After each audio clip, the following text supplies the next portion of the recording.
ભાવબંધના charitable ટ્રસ્ટના chairman Shri અજીતસિંહજીભાઈ વાજા આજે MJ commerce કોલેજના આંગણે આવ્યા છે.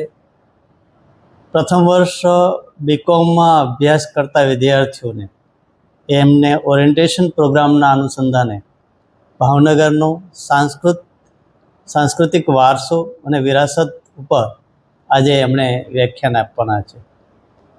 એમનો જે ઊંડાણપૂર્વકનો જે અભ્યાસ છે એમનો ખ્યાલ ભાવનગરના MJ કોમર્સ કોલેજના નવા વિદ્યાર્થીઓને મળે કે જેનાથી જે ભૂમિમાં વિદ્યાર્થીઓ ભણી રહ્યા છે, અભ્યાસ કરી રહ્યા છે, એ ભૂમિ અને એ વિસ્તારની સાંસ્કૃતિક મૂલ્યો કયા છે એ જાગૃત કરવા માટેનું એક નાનો એવો પ્રયાસ અમારા સંસ્થા દ્વારા કરવામાં આવ્યો છે. અને આ પ્રયાસના ભાગરૂપે આદરણીય અજીતસિંહજીભાઈ વાજા અમારે આંગણે પધાર્યા એમનો અમને ખૂબ ખૂબ આનંદ છે.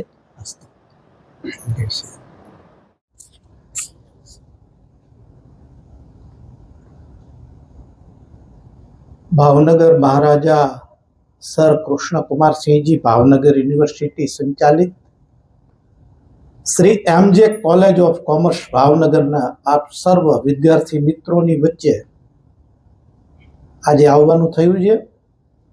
સ્પેશિયલ થેન્ક્સ મારા સહાધ્યાયી અને જેમની પાસેથી હું કાયમ કંઈક ને કંઈક નવું શીખું છું એવા શ્રી દિલીપભાઈ જોશી.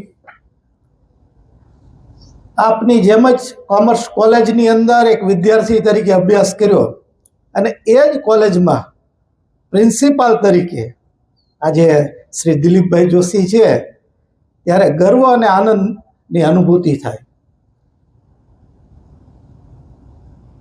1983 થી 87માં સનાતન ધર્મ હાઈસ્કૂલના બધા વિદ્યાર્થી મિત્રો વિદ્યાર્થી પરિષદમાં રહીને સંઘર્ષપૂર્ણ કાર્યો અને એ સમયમાં અમારા દિલીપભાઈ માટે હું એમ કહેતો કે અમે બધા ભણીને ધંધે લાગી ગયા, લગ્ન પણ થઈ ગયા, તો પણ દિલીપભાઈનો અભ્યાસ ચાલુ હતો. એટલે હું એમ કહેતો દિલીપભાઈ હવે તમારે કેટલું ભણવું છે એમ. પણ ત્યારે ખબર નહોતી કે કાળની ગરતામાં 2026માં આ કોલેજના પ્રિન્સિપાલ તરીકે અમને સૌને છાતી ફૂલે એવા દિલીપભાઈ જોશી અહીંયા આવશે. એટલે સમય સાથે ઘણા બધા ચડાવ ઉતાર જોયા છે વિદ્યાર્થી અવસ્થામાં. આપની જેવા જ એક વિદ્યાર્થી અવસ્થામાં સ્વામી વિવેકાનંદ માત્ર 23 વર્ષની ઉંમરે વિશ્વ ધર્મ પરિષદમાં ગયા. તેની સાથે ભાવનગરની ઐતિહાસિક વિરાસત જોડાયેલી છે. એટલે મારે શરૂઆત વિદ્યાર્થી કાળમાં સ્વામી વિવેકાનંદ માત્ર 23 વર્ષની ઉંમરે લીંબડી આવ્યા અને લીંબડીથી એમણે ભાવનગર વિશે અને ભાવનગરની રાજ પરંપરા અને દિવાન પરંપરાથી ઇંગ્લેન્ડમાં જેની ચર્ચા થતી હતી તેવી વ્યવસ્થાઓ ભાવનગરમાં દિવાન સાહેબ અને ભાવનગર મહારાજાએ ઊભી કરેલી એની એમણે ખૂબ વાતો સાંભળેલી. એનો પ્રત્યક્ષ અનુભવ કરવા માટે લીંબડીથી રેલવે માર્ગે સિહોર આવ્યા અને સિહોરમાં 1857ના વિપ્લવોના ક્રાંતિકારી તાત્યા ટોપે ગુપ્ત વેશમાં સંન્યાસી તરીકે જીવન પસાર કરતા હતા. એમની મુલાકાત કરી, પાલીતાણામાં જૈન તીર્થની મુલાકાત કરી અને ભાવનગર આવ્યા. હું જરા ઝડપથી વિષય લઉં છું એટલા માટે. ભાવનગરમાં જ્યારે સ્વામી વિવેકાનંદ આવ્યા ત્યારે શામળદાસ કોલેજના વિદ્યાર્થી પ્રથમ વર્ગના વિદ્યાર્થી તરીકે ગાંધીજીએ અભ્યાસ કરેલો ત્યારે જેમને ટ્યુટર તરીકે માર્ગદર્શન આપેલું તેવા સુરતી સાહેબ. મિત્રો, આ બધા નામો ભાવનગર માટે એટલા બધા ગૌરવરૂપ છે. ઘણીવાર ઇતિહાસના પાનાઓમાં આપણે દબાઈને રહી ગયા છે. આ પારસી સુરતી સાહેબે આ યુવાનમાં હીર જોયું. આપણી જ ઉંમરના હશે ને, અત્યારે એમની 23 વર્ષ ત્યારે ઉંમર હતી એટલે આપણી જ ઉંમરના હોય ને. તો એ સ્વામી વિવેકાનંદની અંદર એક તેજસ્વી યુવાનમાં વિશ્વ ધર્મ પરિષદમાં અમેરિકામાં જઈ શકે, શિકાગો જાય, એના માટેનું પ્લેટફોર્મ ભાવનગરે તૈયાર કર્યું. આ સુરતી સાહેબને એવું લાગ્યું કે આ વિદ્યાર્થીને વિશ્વ ધર્મ પરિષદમાં મોકલવા હોય તો શું કરવું જોઈએ. એટલે મિત્રો, આપને નવાઈ લાગશે, ભાવનગરના દિવાન, જેમણે આધુનિક ભાવનગરનો પાયો નાખેલો, ગૌરીશંકર ઉદયશંકર ઓઝા એટલે ગગા ઓઝા. આ ગગા ઓઝાએ 1822 થી 1872 એટલે 50 વર્ષમાં દિવાન પરંપરાથી ભાવનગરની આખી જે બધી આધુનિક ભાવનગરની વ્યવસ્થાઓના નિર્માણમાં જેણે પાયામાં રહીને કામ કરેલું, એવા ગગા ઓઝા 1872માં સંન્યાસી બની ગયા. આ ભારતીય સંસ્કૃતિની ખૂબ મોટી અને વિશેષ વાતો છે. જે રાજા પોતાને ગુરુ માને, સવારે ઉઠીને જેને પગે લાગે, એ ગગા ઓઝા એમની પાસે બધું હોય અને છતાં સંન્યાસી બની જાય. અને સંન્યાસી તરીકે એ જસોનાથમાં સત્સંગ કરતા હતા. અને બાળ યુવાન વિવેકાનંદ સુરતી સાહેબ એમને ત્યાં લઈને જાય છે કે આ યુવાન છે. અને આ યુવાન સાથે ચર્ચા કર્યા પછી આ યુવાનમાં એવી પ્રતિભા મને દેખાય છે કે આ વિશ્વ ધર્મ પરિષદમાં જાય તો ભારતીય સંસ્કૃતિની ગરિમા વિશ્વ ફલક ઉપર આ રાખી શકશે. ગગા ઓઝાએ એટલે સંન્યાસી ગગા ઓઝાએ એમની સાથે ચર્ચા કરી. પછી મહારાજા તખ્તસિંહજી સાથે એમની મુલાકાત કરાવી કે આ વિદ્યાર્થી માટે આપણે કંઈક કરવું છે. મહારાજા તખ્તસિંહજીને લાગ્યું કે મારા કરતા પણ સારું આ કામ મુંબઈ ઇલાકાના ગવર્નર એટલે કોલ્હાપુર મહારાજા અને મુંબઈના ગવર્નર બંને સાથે ક્રિકેટ રમતા હતા, ખૂબ સારી ક્રિકેટ. એટલે કોલ્હાપુરના મહારાજા આ કામ કરશે અને આ ચોક્કસ કામ થશે એવા વિશ્વાસથી એક પત્ર એમણે લખ્યો. અને એ પત્રના આધારે સ્વામી વિવેકાનંદ વિશ્વ ધર્મ પરિષદમાં 1893માં ભારતીય સંસ્કૃતિનું પ્રતિનિધિત્વ કરવા ગયા. અને ત્યાં સફળ થયા પછી એમણે ભાવનગર માટે લખ્યું, જે આપ અને મને જીવનભરનો ગુરુ મંત્ર. એમણે એક પોસ્ટકાર્ડ લખ્યું અને એમાં સુરતી સાહેબને એમણે લખ્યું કે ભાવનગર એ નગર જ્યાં સંસ્કાર અને સાદગી હંમેશા સાથે સાથે રહે. આવા ઐતિહાસિક વચન સ્વામી વિવેકાનંદના ભાવનગર માટે. મિત્રો, એન્જિનિયરિંગ ક્ષેત્રમાં હું એન્જિનિયરિંગનો વિદ્યાર્થી છું એટલે આપને કહું કે એન્જિનિયરિંગના ભીષ્મ પિતામહ કહેવાય વિશ્વેશ્વરૈયાજી. 9મી સપ્ટેમ્બર આખા ભારતમાં આપણે એન્જિનિયર્સ ડે ઉજવીએ છીએ. તમે કોમર્સના વિદ્યાર્થી જો એટલે તમારા માટે થોડુંક વિષયાંતર છે, પણ એન્જિનિયર્સ ડે આજે આપણે જે ઇરિગેશન ડિપાર્ટમેન્ટ છે, પાણી પુરવઠા ડિપાર્ટમેન્ટ છે, ગુજરાત સરકાર અને ભારત સરકારના R&B રોડ એન્ડ બિલ્ડિંગ બનાવવાના જે બધા વિભાગો છે એના જનક, એના પિતા એટલે વિશ્વેશ્વરૈયાજી.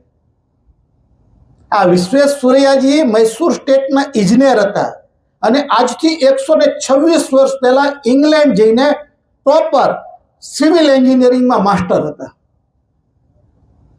ઘણીવાર રાહુલ ગાંધી વિશ્વેશ્વરૈયાજીનું નામ બોલે ત્યારે ગોટાળો થાય છે, એની પર ઘણીવાર કોમેન્ટ થતી હોય છે. આ વિશ્વેશ્વરૈયાજી ભાવનગરના સાથે એમનો સંબંધ હતો. મારે આજે તમને કેટલાક એવા જ પાત્રો કહેવા છે: ઝવેરચંદ મેઘાણી, ગાંધીજી, સરદાર વલ્લભભાઈ પટેલ.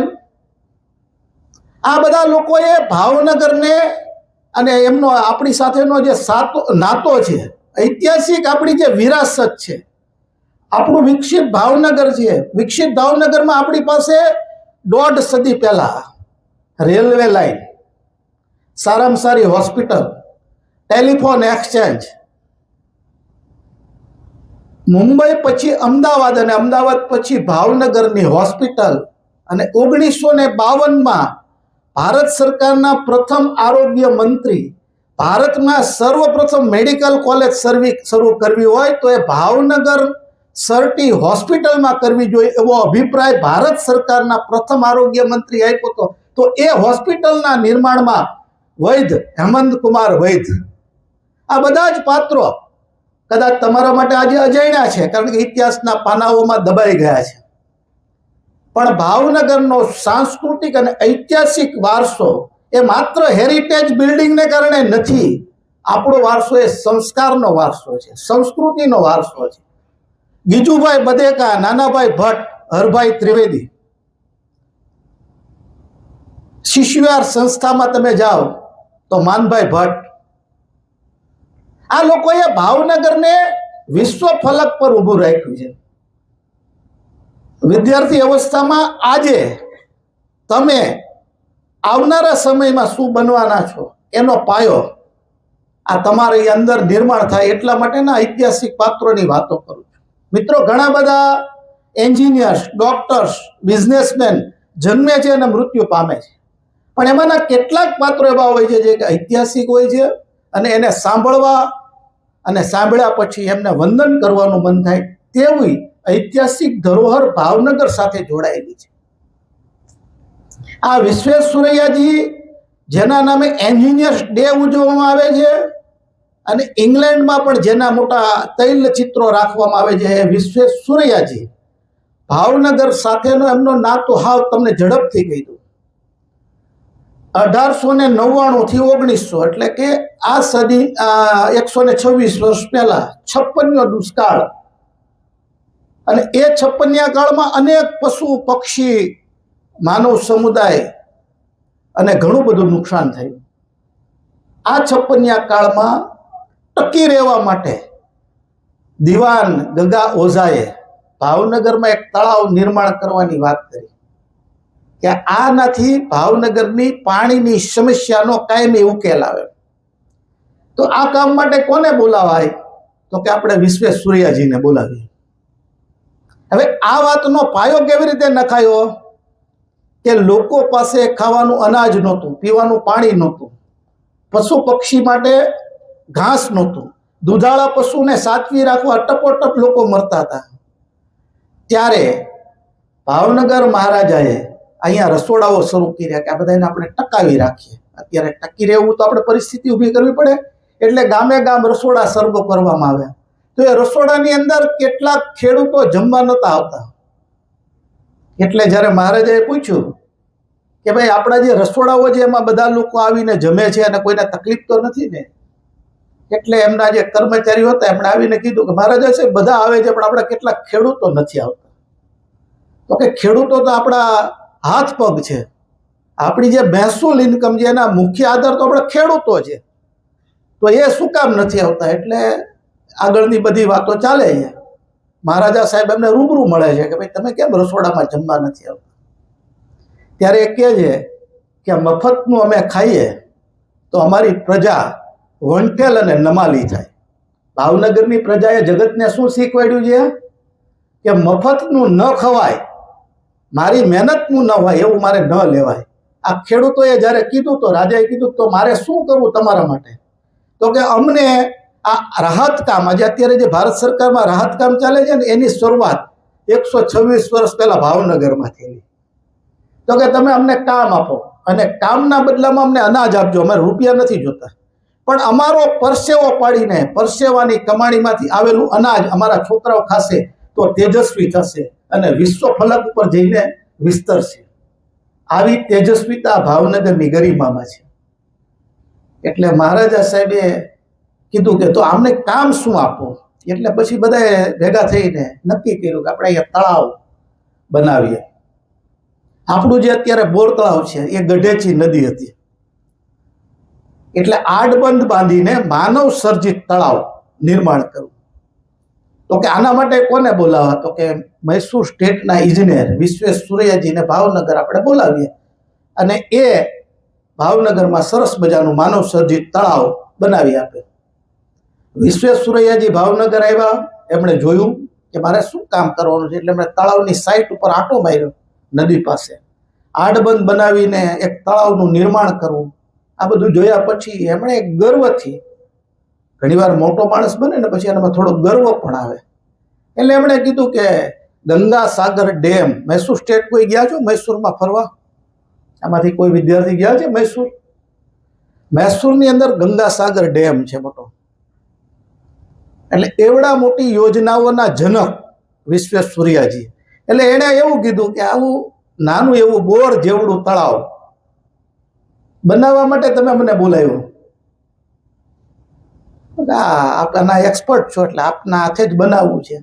આ વિશ્વેશ્વરૈયાજીએ પોતાની જીવન કથામાં લખેલી વાત મારે તમને કહેવી છે કે એમણે પોતાની જીવન કથામાં લખ્યું કે જ્યારે હું ભાવનગર ગયો અને મેં કીધું કે આવું બોર જેવડું તળાવ બનાવવા માટે તમે મને બોલાવ્યો છે, ત્યાં ભાવનગર હું 6 મહિના રોકાયો અને 6 મહિનામાં તળાવની ડિઝાઇન અને તળાવ નિર્માણ માટેનું રાહત કામ શરૂ કર્યું.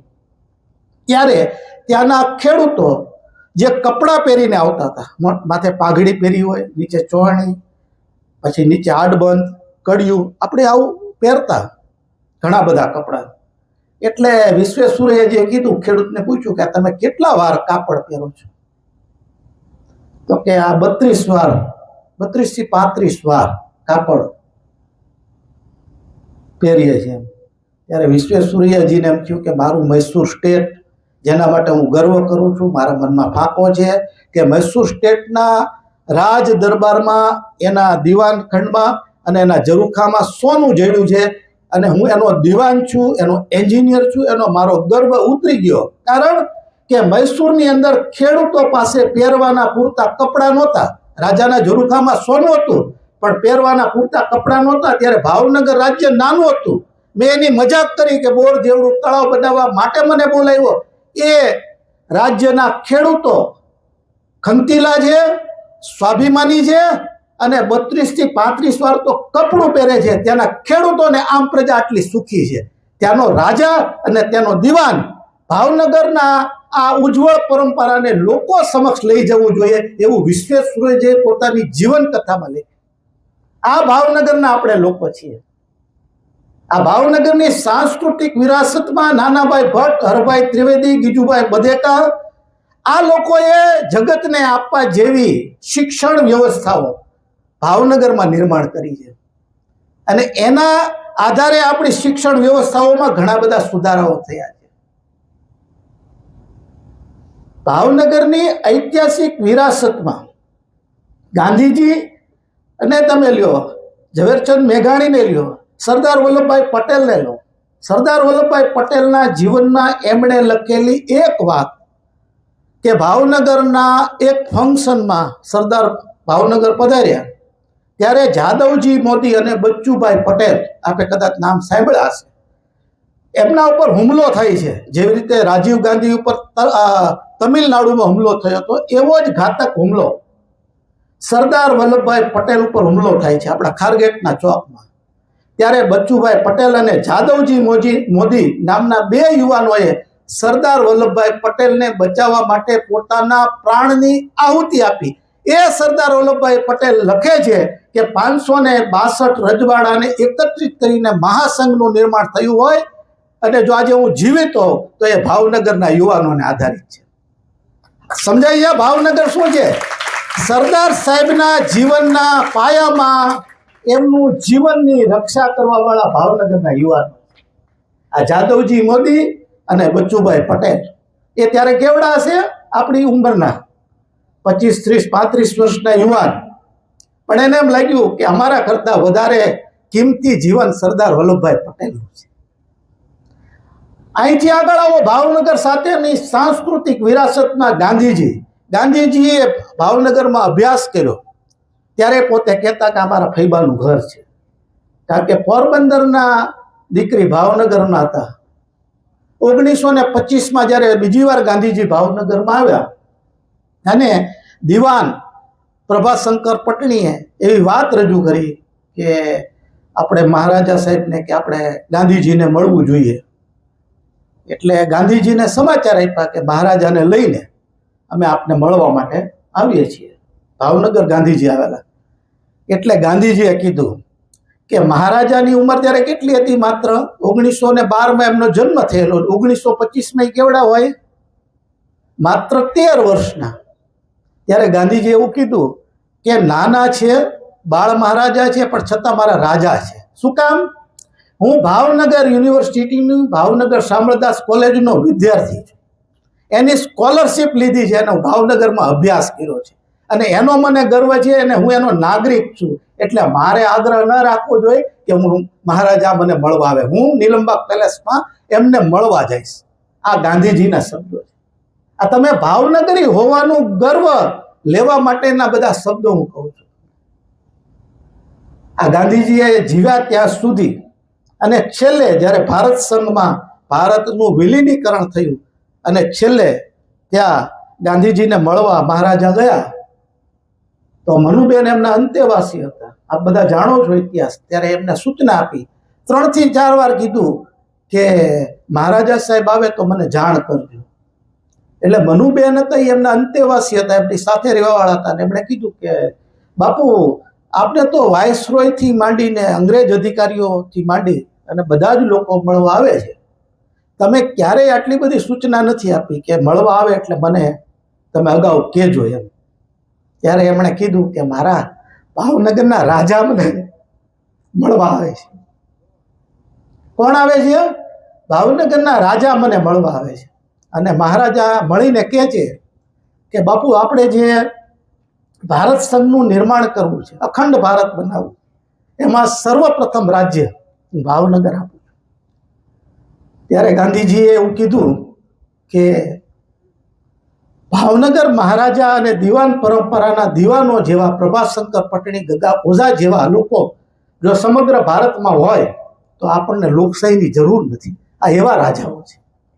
એ ભાવનગરના આપણે વાસી છીએ. ત્યારે ભાવનગરની ગૌરવવંતી વાતો હેમંતકુમાર વૈદ્યને ક્યારેક વાંચજો મિત્ર, ડોક્ટર હોવાનો ગર્વ થશે. ક્યારેક વિશ્વેશ્વરૈયાજીને જીવન કથા વાંચજો તો એન્જિનિયર હોવાનો ગર્વ થશે. ક્યારેક અલગ અલગ આવા બધા જ પાત્રો, ઝવેરચંદ મેઘાણીએ પોતાના જીવનકાળના ઘણા બધા વર્ષો ભાવનગરમાં વિતાવ્યા છે. એમાંથી આગળનું એક પાત્ર કહું કે સમગ્ર વિશ્વમાં ભાવનગર, આપણા ગુજરાતનો પાસપોર્ટ જલ્દી મંજૂર કરવામાં આવે છે. આ તમારા સૌના નોલેજમાં હશે કદાચ. ભારતીય અને ગુજરાતીઓ દુનિયામાં જ્યાં જાય ત્યાં એને લોકો સ્વીકારે છે. શું કામ સ્વીકારે છે? ધ વે ઓફ લાઈફ, જીવન જીવવાની પદ્ધતિ ગુજરાતીઓની શ્રેષ્ઠ હતી. ધ વે ઓફ થિંકિંગ, એની વૈચારિક પદ્ધતિ શ્રેષ્ઠ હતી. ધ વે ઓફ વર્શિપ, ઉપાસના પદ્ધતિ શ્રેષ્ઠ હતી. આ કેવી રીતે હતી અને વાંચવું હોય તો ક્યાં વાંચી શકાય? તમે સરસ્વતી ચંદ્ર નવલકથા કોઈએ વાંચી છે? સરસ્વતી ચંદ્ર નવલકથા વાંચી છે? તમે કોમર્સના સ્ટુડન્ટ છો એટલે કદાચ તમારા વિષયમાં ન આવ્યું હોય, પણ સરસ્વતી ચંદ્ર 4 ભાગમાં દળદાર ગ્રંથ છે. એમાં ગુજરાતીઓનું જીવન ચરિત્ર વાંચવું હોય તો ગોવર્ધનરામ ત્રિપાઠીએ લખ્યું છે. અને આ ગોવર્ધનરામ ત્રિપાઠીનો ભાવનગર સાથેનો શું નાતો હતો? એ નડિયાદના હતા. સાહિત્ય ક્ષેત્રની વાત કરું છું. ગુજરાતીઓ ગર્વ લઈ શકે અને વિશ્વમાં જઈને ગુજરાતીઓ બધાને ગમે. દુનિયાના કોઈ દેશે એવું નથી કે ગુજરાતી ગો બેક. શું કામ નથી કીધું? આપણો વાડકી વ્યવહાર છે. સવારમાં આપણા ઘરમાં બનેલી ભાખરી હોય ને તો પાડોશીને ખવડાવીને આપણે ખાઈએ છીએ. આપણા ઘરે બનેલી કોઈ પણ મીઠાઈ બીજાને ખવડાવીને આપણે ખાઈએ છીએ. ગુજરાતી તરીકે આપણે બીજા સાથે હળી મળી અને બીજાને ઉપયોગી થઈને રહીએ છીએ. એટલે ગુજરાતીઓ બધાને ગમે છે. આ ગોવર્ધનરામ ત્રિપાઠી ક્યાં હતા? નડિયાદમાં. નડિયાદમાં એને જવર નામની બીમારી થઈ. પ્રભાશંકર પટણી અને ગોવર્ધનરામ ત્રિપાઠી બંને મિત્રો હતા. એટલે પત્ર લખે છે કે વલભીપુરની પડખે પચ્છે ગામ છે. ઝંડુ ભટ્ટનું નામ કોઈએ સાંભળ્યું છે? ઓલી જાહેરાતમાં આવે છે ઝંડુ ભટ્ટ, એટલું જ બધાને ખબર છે. હા, આ ઝંડુ ભટ્ટે જામનગર સ્ટેટમાં રહીને આયુર્વેદ ઉપર, આપણી ખાણીપીણી ઉપર, હેલ્ધી લાઈફ માટે જેટલા ગ્રંથો લખ્યા છે એ ભાવનગરના હતા. એ ઝંડુ ભટ્ટના વારસદારો પચ્છે ગામમાં રહેતા હતા. ત્યાં સારામાં સારા વૈદ્ય ભાવનગરના ત્યાં હતા. ક્યાં? પચ્છે ગામમાં. વલ્લભી સામ્રાજ્ય જે હતું અને એમાં વલ્લભી વિદ્યાપીઠ હતી. વલ્લભી વિદ્યાપીઠમાં પચ્છે ગામ આજનું જે છે એ 3500 વર્ષ પહેલા વલ્લભી વિદ્યાપીઠમાં એ આયુર્વેદ હોસ્પિટલ હતી. શલ્ય ચિકિત્સા એટલે ઓપરેશન ત્યાં થતા હતા. એ ઝંડુ ભટ્ટના વારસદારો વલ્લભીપુરની પડખે પચ્છે ગામમાં રહેતા હતા અને એણે જવર નામની બીમારી એ જ સારી કરી શકે એવો અભિપ્રાય ગોવર્ધનરામ ત્રિપાઠીને લોકોએ આપ્યો. એટલે એમણે પ્રભાશંકર પટણીને પત્ર લખ્યો કે હું ભાવનગર મારે આવવું છે અને મારે આ સારવાર લેવી છે. એટલે પ્રભાશંકર પટણીએ એમને વૈદ્ય અને ગોવર્ધનરામ ત્રિપાઠીને ભાવનગર બોલાવ્યા. એમને અહીંયા રહેવા જમવાની વ્યવસ્થાઓ કરી અને એ 6 મહિના ભાવનગરમાં રોકાયા એમની બીમારી સારી થઈ ત્યાં સુધી. અને પછી એમણે ગોવર્ધનરામ ત્રિપાઠીએ સરસ્વતી ચંદ્રની નવલકથાના અંશની લખવાની શરૂઆત અને પ્રેરણા ભાવનગરમાંથી મળી. આ 5.5 કરોડ ગુજરાતીઓ માટે જે ગર્વનો વિષય છે, સરસ્વતી ચંદ્ર નવલકથાની વાત કરું. તમે કોમર્સના સ્ટુડન્ટ છો એટલે તમારા માટે કદાચ આ બધા વિષયો નવા છે. પણ મિત્રો, આપણે ડૉક્ટર બનીએ, એન્જિનિયર બનીએ, કે સફળ બિઝનેસમેન બનીએ, કે સારા એકાઉન્ટન્ટ કે સીએ બનીએ, પણ જીવનની અંદર કંઈક જો સ્પેશિયલ ન કરીએ, ભગવાને આપેલું અમૂલ્ય જીવન એ માત્ર ખાઈ પીને જલસા કરવા કે માત્ર રૂપિયા રળવા કે બિલ્ડિંગ બનાવવા માટે નથી. ભગવાને આપેલો જન્મ જીવનમાં ક્યારેક કંઈક સારું થઈ શકે તેવો પ્રયત્ન કરવા માટે છે. આ ગોવર્ધનરામ ત્રિપાઠીએ લખેલી સરસ્વતી ચંદ્રની નવલકથા ક્યારેક વાંચજો, ક્યારેક ટાઈમ મળે એમાંથી 2 પ્રકરણ પણ વાંચજો. વિશ્વેશ્વરૈયાજીનું જીવન વૃત્તાંતના આ 3 જ પેજ ઉપર એણે ભાવનગરની વાતો લખી છે. તમે વાંચશો તો ઇંગ્લિશમાં બુક છે, એનું ટ્રાન્સલેટ જોશી સાહેબ જેવા પ્રિન્સિપાલ સાહેબને આપણે કહેવું પડે કરી દો, પણ એનું ટ્રાન્સલેટ પણ થઈ શકે છે. સ્વામી વિવેકાનંદના જીવનની અંદર ભાવનગરનું ગૌરવ કેટલું બધું છે.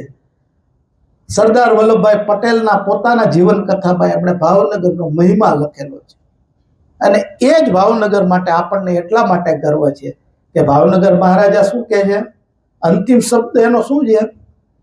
નહીતર સનાતન ધર્મમાં છેલ્લી અવસ્થામાં શ્રી રામનું નામ હોય, શ્રી કૃષ્ણનું નામ હોય કે ઓમ નમઃ શિવાય હોય અને ઓમનો ધ્વનિ હોય, એની બદલે છેલ્લે મહારાજા અંતિમ શબ્દ શું કહે છે? મારી પ્રજાનું કલ્યાણ થજો.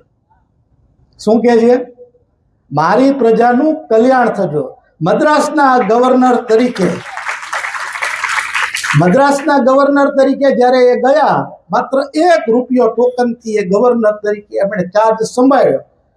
અને અહીંથી ત્યાં મોકલવા પાછળ પણ પોલિટિક્સ હતું કે અહીંથી ત્યાં જાય, રાજા જો જગ્યા ખાલી કરે તો અહીંના પોલિટિશિયન સફળ થાય, નહીતર અહીંના લોકો એને મત આપે નહીં. એટલે એમને ગવર્નર તરીકે મદ્રાસ મોકલે ને મહારાજાનો પણ ગર્વ ઉતરી જાય. કારણ કે સાઉથ ઇન્ડિયામાં આપણા ગુજરાતીઓને અને એમાં નોર્થ ગુજરાતીઓને કે નોર્થના લોકોને ત્યાં લોકો સ્વીકારતા નહીં, અને ખાસ કરીને રાજાઓને તો એ સ્વીકારતા જ નહીં. એટલે જ્યારે ભાવનગર મહારાજા મદ્રાસના રેલવે સ્ટેશન ઉપર ઉતર્યા ગવર્નર તરીકેનો ચાર્જ લેવા માટે, ત્યારે ત્યાંના લોકોએ મહારાજા ગો બેક, અમારે મહારાજા જોતા નથી, તમે પાછા જાઓ, આવા નારા લગાવ્યા કાળા કપડાં ફરકાવીને. આપણે અત્યારે વિરોધ કરીએ છીએ ને, ઘણીવાર આપણે વિરોધ નથી કરતા કાળા વાવટા ફરકાવીને. એ મહારાજા સાહેબ માટે રેલવે સ્ટેશન ઉપર વિરોધ પ્રદર્શન થયો કે મહારાજા ગો બેક, અમારે ભાવનગરના રાજાને ગવર્નર તરીકે અમે નહીં સ્વીકારીએ. એ મહારાજા ગવર્નર તરીકેની શ્રેષ્ઠ કામગીરી કર્યા પછી જ્યારે એમણે મદ્રાસ છોડવાનો વારો આવ્યો ત્યારે ત્યાંના લોકો ધ્રુસકે રડતા હતા. શું કરતા હતા કે આવા રાજા અને આવા ગવર્નર કોઈને મળે નહીં. આ ગવર્નર તરીકે એમની એટલી સારી કામગીરી હશે કે આજે પણ 2026માં પણ મદ્રાસમાં ઘણા જ લોકો જે આ વિષયના જાણકાર છે એના ઘરે મહારાજા સાહેબનો પ્રાતસ્મરણીય તરીકે ફોટો રાખવામાં આવે છે. એ ભાવનગર યુનિવર્સિટીના એ કૃષ્ણકુમારસિંહજીના નામથી ઓળખાતી યુનિવર્સિટીના આપણે વિદ્યાર્થીએ છીએ. એનો આપણને કેટલો ગર્વ હશે. આ ગર્વ જીવનભર સચવાઈ રહે. અને વિદ્યાર્થી કાળમાં મિત્રો તરીકે આપને એક માત્ર નાની એવી સલાહ અને સૂચન કરું છું કે હમણાં હું દિલીપભાઈ વાત કરતો હતો કે અમારા સાથી મિત્ર જીતુભાઈ વાઘાણી પણ છે, એવી રીતે ગિરીશભાઈ પંડ્યા હમણાં ડીઆઈજી બન્યા છે. તો એમણે અમને એક દિલીપભાઈ સરસ, હમણાં આપણે છેલ્લે એમના ફાર્મ હાઉસ ઉપરમાં બેઠા હતા ત્યારે એમણે કીધું કે 50+ થયા પછી સાંજે અથવા તો જ્યારે આપણે ફ્રી થાય ત્યારે, અત્યારે એમના બંને દીકરી અને દીકરો બધા અમેરિકા, એમના વાઈફ પણ અમેરિકન થઈ ગયા, તો એને રજા હોય તો એ ભાવનગર આવી જાય અને એ આપણા 5 જૂના મિત્રો એટલે સહાધ્યાયી જે હારે અભ્યાસ કરતા હતા એને બોલાવે. તો નહીંતર આટલા મોટા ડીઆઈજી હોય, ગુજરાતની જેલના ડીઆઈજી હોય, એની આજુબાજુમાં તો કેટલા લોકો હોય. આ જીતુભાઈ વાઘાણી જે આટલા મોટા કેબિનેટ મિનિસ્ટર છે, ભાવનગરનું પ્રતિનિધિત્વ કરે છે, પણ એ જ્યારે ફ્રી થાય તો એના અમુક અંગત મિત્રો ગમે.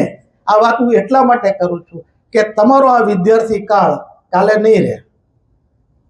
આ તમારું ગ્રેજ્યુએશન પૂરું થઈ જશે, તમે પણ સારી જગ્યાએ નોકરી ધંધામાં લાગી જશો, જીવનના સફળ માણસ થશો, સારા બિઝનેસમેન થશો, સારા સીએ એકાઉન્ટન્ટ થશો, સારા ઓફિસર બનશો. પણ આ બધું બન્યા પછી સાંજે સાંઈરામ દવે કહે છે કે સાંજે ચાની ટપરી ઉપર તમારી રાહ જોવાવાળો એકાદો મિત્ર ન હોય તો આ બધું નકામું છે. એટલે તમે કોલેજમાં અભ્યાસ કરો છો ત્યારે પોતાના લંચ બોક્સમાંથી પોતાના મિત્રને ખવડાવજો. ખિસ્સામાં 100 રૂપિયા હોય ને તો ક્યારેક કોદી અને પિક્ચર બતાવજો. છોટુના ગાંઠિયા ખવડાવજો. કાલે તમારી પાસે બેંક બેલેન્સમાં કરોડો રૂપિયા હશે, કરોડો રૂપિયા, પણ આવો મિત્ર નહીં હોય. અમારા એક મિત્ર જે અત્યારે લંડનની રિફાઇનરીમાં, સનાતનના એસએ કાલાવડીયા, લંડનની રિફાઇનરીમાં ઈ અને એના પત્ની બંને એચઓડી છે. આ એસએ કાલાવડીયા કડવા પાટીદાર સાહેબ, અત્યારે એના આપણા ઇન્ડિયન રૂપિયામાં ગણીએ તો ઘણા રૂપિયા થાય, 90,000 પાઉન્ડની એની આવક છે મહિનાની. હમણાં 20 જાન્યુઆરી ભાવનગર આવ્યો મારા ઘરે, તો એણે શું કીધું ખબર છે? આપણે તેમ થાય ને કે આવડો મોટો માણસ છે તો આપણે એને સારી હોટલમાં જમવા લઈ જઈએ ને, તો એણે શું કીધું ખબર છે? આપણે સનાતનમાં આટો મારવા જવું છે. હવે એના છોકરાઓ અત્યારે ઇંગ્લેન્ડની સારામાં સારી કોલેજમાં અભ્યાસ કરે છે. એને ક્યાં જવું હતું? પોતે જ્યાં અભ્યાસ કર્યો છે એ સ્કૂલમાં જવું છે. પછી કીધું હવે આપણે શું ખાવું છે? તો કે વાસણ ઘાટ ઉપર છોટુના ગાંઠિયા ખાવા છે. હવે આ ગાંઠિયા તો હવે એ અત્યારે તો કંઈ આપણે જે દિલીપભાઈ ભણતા ને જે છોટુના પાઉં ગાંઠિયા હતા એવું તો અત્યારે છે નહીં. પણ એણે શું કીધું કે આપણે પાઉં ગાંઠિયા ખાવા જવું. એટલે અમે પાઉં ગાંઠિયા ખાવા ગયા તો ઓલા જે છોટુભાઈ હતા ને એના છોકરાનો છોકરો, 3જી પેઢી, એને આ પાઉં ગાંઠિયા બનાવતો હતો. એ છોકરાના પાઉં ગાંઠિયા ખાધા પછી છોકરાને 2,000 રૂપિયા આપ્યા. એ કે તારા દાદાએ મારા પાઉં ગાંઠિયાના 25 પૈસાની ડીશ હતી, મારી પાસે નહોતા, એણે મને મફત ખવડાવી હતી. આ મિત્રની મૂડી, આ તમને જ્યારે તમે સફળ થશો, જીવનમાં બહુ આગળ વધીશો, ત્યારે આ મૂડી તમને બહુ યાદ આવશે. એટલે આ કોલેજ કાળ છે એ ગોલ્ડન પીરિયડ છે તમારા માટે. જીવનમાં માત્ર વોટ્સએપ ન રમવું, માત્ર યુટ્યુબર ન બનવું, પ્રેરણાદાયી પાત્રોને નજર સમક્ષ રાખવા, સારા 5 મિત્રો રાખવા. આજે દિલીપભાઈ કે જોશી સાહેબ જેવા પ્રોફેસર કે ઝાલા સાહેબ જેવા પ્રોફેસર આપણને કંઈક કહે, આપણા હિત માટે કહે, આપણા ભલા માટે કહે, અને આપણને ન ગમે પણ ભવિષ્ય આપણું સારું બને એના માટે આ પ્રયત્ન કરે છે. તો એવી કોલેજના વિદ્યાર્થી તરીકે, એમજે કોલેજ ઓફ કોમર્સના સ્ટુડન્ટ તરીકે 2026નું વર્ષ આવનારા સમયમાં તમે જ્યારે 50, 55, 60 વર્ષની ઉંમરે આવશો ત્યારે તમારી પાસે બેંક બેલેન્સ હશે, ગાડી હશે, બંગલા હશે, ત્યારે તમને આ બધું બહુ યાદ આવશે. એટલે સાથે બેઠેલા જે મિત્ર છે એની સાથે હરજો ફરજો રમજો. ક્યારેક પિક્ચર જોવા જાજો, ક્યારેક બોરતળાવ આંટો મારવા જાજો, ક્યારેક પાઉં ગાંઠિયા ખાવા જાજો, કોઈને પિક્ચર બતાવજો. અને બીજું, કોઈને ખબર ન પડે એમ પોતાના વિદ્યાર્થી મિત્રની ફી ભરવાની તકલીફ હોય તો કાનમાં કહીને કોઈને જાણ કર્યા વગર એની ફી ભરી દેજો. એમને બુક્સ લેવી હોય તો એના માટે બુક્સ લઈ આવજો. આ મૂડી તમારા કરોડો રૂપિયાની મૂડી કરતાં પણ મોટી મૂડી આવનારા સમયમાં બની જશે. એવા આ ભાવનગરના સાંસ્કૃતિક અને ઐતિહાસિક વિરાસતના વારસદાર તમારે બનવાનું છે. આપણે આટલા બધા મહાપુરુષોની વાત કરી ને, ઐતિહાસિક પાત્રોની વાત કરી, એના ઉપર તો હજી એક કલાક બોલી શકાય. હેમંત કુમાર વૈદ જ્યારે ભાવનગરમાં આવ્યા, એક સફળતમ ડોક્ટર. તમે ક્યારે ભાવનગર સર તખ્તસિંહજી હોસ્પિટલમાં જાઓ અને ઓપરેશન થિયેટરમાં એમનો ફોટો બહાર મારેલો છે. હેમંત કુમાર વૈદ 1930માં ભાવનગર ડોક્ટર તરીકે આવ્યા. અહીંયા જે આ સેન્ટ્રલ સોલ્ટ છે ને, ત્યાં એમના માટે વેલકમ પાર્ટી મહારાજાએ રાખી. આપણે કોઈ ગેસ્ટ આવે તો આપણે એને વેલકમ કરીએ ને, તો વેલકમ પાર્ટી અહીંયા જે અત્યારે સેન્ટ્રલ સોલ્ટ છે ત્યારે ઉતારો તો ભાવનગરનો, ત્યાં વેલકમ પાર્ટી કરી. અને આટલા મોટા ડોક્ટર જે ઇંગ્લેન્ડમાં અભ્યાસ કરી આવ્યા, અને ઇંગ્લેન્ડમાં જો એ રોકાય તો ત્યાં એને ગોરી મેન, ગાડી અને બંગલો મળે એટલી ઓફર ઇંગ્લેન્ડની સરકારે કરેલી. એ કેવા ડોક્ટર હશે, સમજાય છે હું કહું છું? ઇંગ્લેન્ડમાં જેની ડિમાન્ડ હોય એવા ટોપર સ્ટુડન્ટ હેમંત કુમાર વૈદ. ત્યાંના લોકો એને ઓફર કરી કે એની ગોરી મેમ તમારી યારે લગ્ન કરશે, તમને ગાડી આપશે અને બંગલો આપશે, તમે ઇંગ્લેન્ડમાં રોકાઈ જાઓ. એ ક્યાં આવ્યા? ભાવનગર. શું કામ? હું ભાવનગરનો વિદ્યાર્થી છું, ભાવનગરની સ્કોલરશીપ લઈને હું ભણ્યો છું. મારે ભાવનગર માટે કંઈક કરવું છે.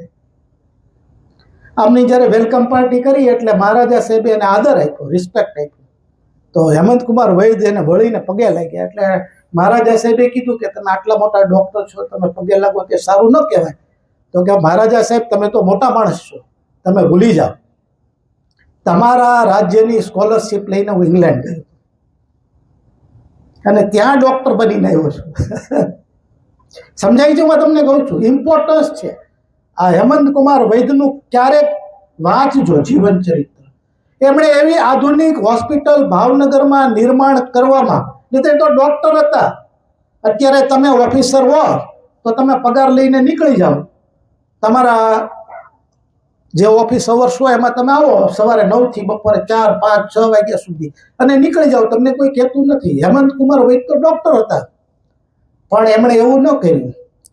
એમણે ભાવનગરની આ હોસ્પિટલની એટલી આધુનિક હોસ્પિટલ બનાવી, તમને નવાઈ લાગશે. આજે આપણે ભાવનગરમાં કોઈ ડોક્ટરને મળવા જાઓ, તમે એને મેડિકલ રિપોર્ટ બતાવો તો એ શું કહે?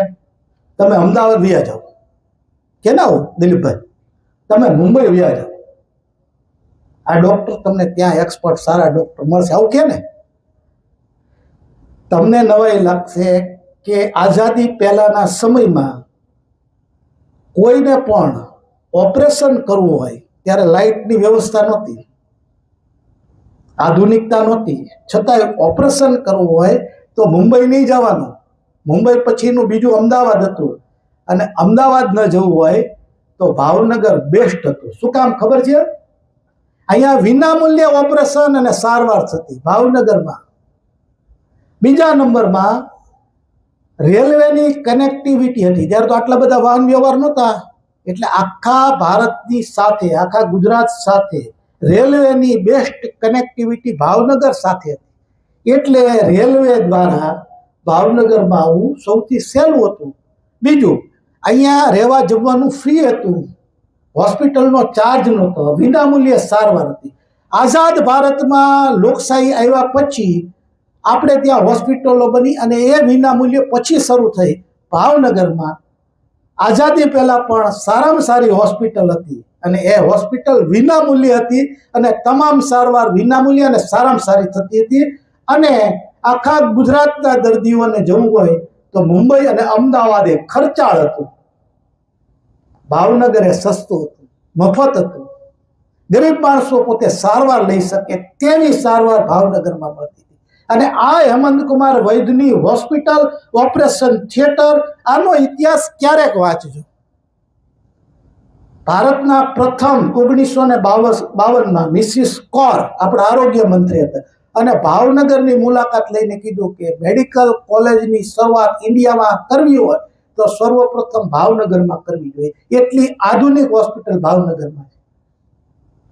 આ ભાવનગરના આપણે સાંસ્કૃતિક અને ઐતિહાસિક ધરોહરના વારસદાર છીએ, એનો ગર્વ કરીએ, અને આપણને ભગવાને આપેલા માનવ જીવનને વધારેમાં વધારે સફળ બનાવવા માટે અને આપણું જીવન એ વધારે સફળ થાય. એટલા માટે આ બધા પાત્રો આપણે કીધા. દરેક પાત્ર ઉપર ઘણી બધી વાતો કરી શકાય, પણ માત્ર તમને થોડીક હાઇલાઇટ્સ આપી છે. આ બધા જ પાત્રો વિશે ક્યારેક ક્યારેક સમય કાઢીને વાંચજો. સુરતી સાહેબની વાત કરી, વિશ્વેશ્વરૈયાજીની વાત કરી, સ્વામી વિવેકાનંદજીની વાત કરી, ગાંધીજી, સરદાર વલ્લભભાઈ પટેલ, ઝવેરચંદ મેઘાણી, જાજુ નહીં તો ગીજુભાઈ બધેકાનું જીવન વાંચજો. અને એનાથી પણ આગળ તમારે જવું હોય તો માનભાઈ ભટ્ટને ક્યારેક વાંચજો. સાહેબ, બ્લડ ગુજરાત સરકાર આરોગ્ય વિભાગ એમણે રક્તદાન માટેની પ્રવૃત્તિના આદર્શ આખા ગુજરાત અને ભારતને કોઈ આપ્યા હોય તો માનભાઈ ભટ્ટ છે અને શિશુયાર છે. એ ભાવનગરના આપણે છીએ. એટલે આ બધી વાતો આપણને સૌને ગર્વ અપાવે એવી છે. ક્યારેક ક્યારેક સરટી હોસ્પિટલનો ઇતિહાસ વાંચજો. એ હોસ્પિટલ કેવી રીતે બની છે એનો ઇતિહાસ વાંચશો તો તમને આખા ઝવેરચંદ મેઘાણીને જે પાત્રો ભારતને આપવા છે, આપણને આપવા છે, એ તમને અહીંયા જોવા મળશે. આપણા સમયની મર્યાદામાં ક્યારેક સરટી હોસ્પિટલની એટલી બધી આમ ગૌરવ અને આપણી છાતી ફૂલે એવી વાતો ક્યારેક કરશું. ભાવનગર યુનિવર્સિટી માટે અંગ્રેજ સરકાર પાસે ભાવનગર મહારાજા ભાવસિંહજીએ યુનિવર્સિટીની માંગણી કરી, એટલે અંગ્રેજ સરકારે લખીને આપ્યું કે તમારા ભાવનગર રાજ્યની જે મહેસૂલની ઇન્કમ છે, તમારી જે આવક છે, તે આવક થેન્ક યુ ભાવનગર રાજ્યની જે મહેસૂલની અને વાર્ષિક તમારી જે આવક છે, એ આવક જોતા ભાવનગરને યુનિવર્સિટી ન આપી શકાય.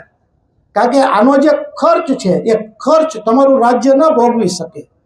એટલે ભાવનગર મહારાજાએ કીધું કે અમારી મહેસૂલની બધી જ ઇન્કમ એમાંથી 90% રકમ યુનિવર્સિટીના સંચાલન માટે આપવી પડે તો હું આપી દઈશ. બીજું, અમારી પૂર્વજોની જે કંઈ મિલકત છે એટલે સોનું એ પણ હું આપી દઈશ, પણ મારે ભાવનગરમાં યુનિવર્સિટી જોવે છે. વિચાર કરો આ મિત્રો, આ કૃષ્ણકુમારસિંહજીને આ મા બાપ જન્મ આપી શકે, આ ભાવસિંહજી. છેલ્લે એમની આ જે માંગણી હતી એ મંજૂર કરવામાં આવી દિલીપભાઈ. એટલે અંગ્રેજ સરકારની એક ટીમ ભાવનગર આવી અને અત્યારે આપણી આ જે યુનિવર્સિટીની જગ્યા છે ને એની પસંદગી કરી. એટલે દિવાન પ્રભાશંકર પટણીએ કીધું કે સોરી, આ જગ્યા નહીં આપી શકાય. તો કે કેમ? તો કે આ જગ્યા તો મહારાજા સાહેબે પોતાનો મહેલ ભવિષ્યમાં બનાવવા માટે રિઝર્વ રાખી છે. તો અંગ્રેજ સરકાર કે તો બીજી જગ્યા બતાવો. આ વાત ભાવસિંહજીને ખબર પડે છે.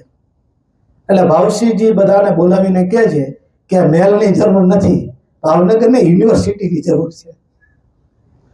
સમજાય છે? ભાવનગરના મહારાજાએ પોતાનો મહેલ બનાવવા માટે રાખેલી રિઝર્વ જગ્યા એમણે યુનિવર્સિટી બનાવવા માટે ભાવનગરને આપી દીધી, પણ મહેલ ન બનાવ્યો. ભાવનગરને હોસ્પિટલ જે બનાવી દીધી ત્યારે 17,000 માણસોની વસ્તી હતી. આ મહેલ કરતા પણ મોટી હોસ્પિટલ જોઈને એવું નથી લાગતું કે આપણો મહેલ નાનો એવો છે, નીલમબાગ, અને હોસ્પિટલ કેવડી મોટી છે. ત્યારે એમણે શું કીધું કે ભાવનગરને મહેલ કરતા હોસ્પિટલની વધારે જરૂર છે, ભાવનગરને મહેલ કરતા યુનિવર્સિટીની વધારે જરૂર છે. આવા ભાવનગરના આપણે નાગરિક છીએ અને એનો ગર્વ, એનો આદર, એનો સાંસ્કૃતિક અને ઐતિહાસિક ધરોહરનો ગર્વ આપણે સૌ કરતા રહીએ. અસ્તુ. જય ભારત.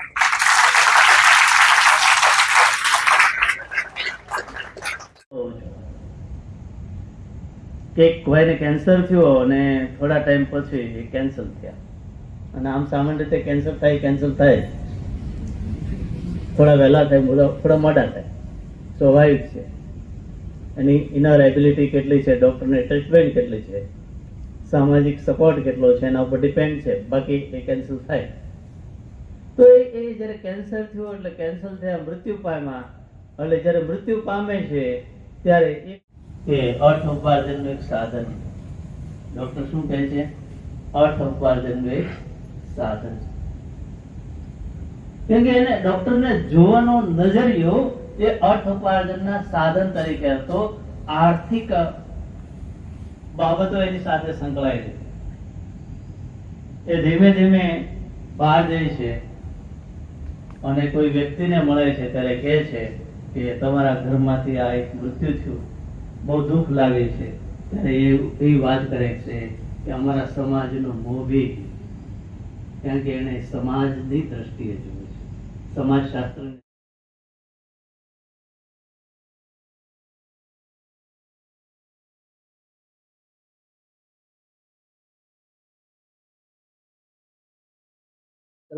પૂરું થઈ ગયા પછી વાત કરવાની. પેલા ફોટા પાડી લ્યો પછી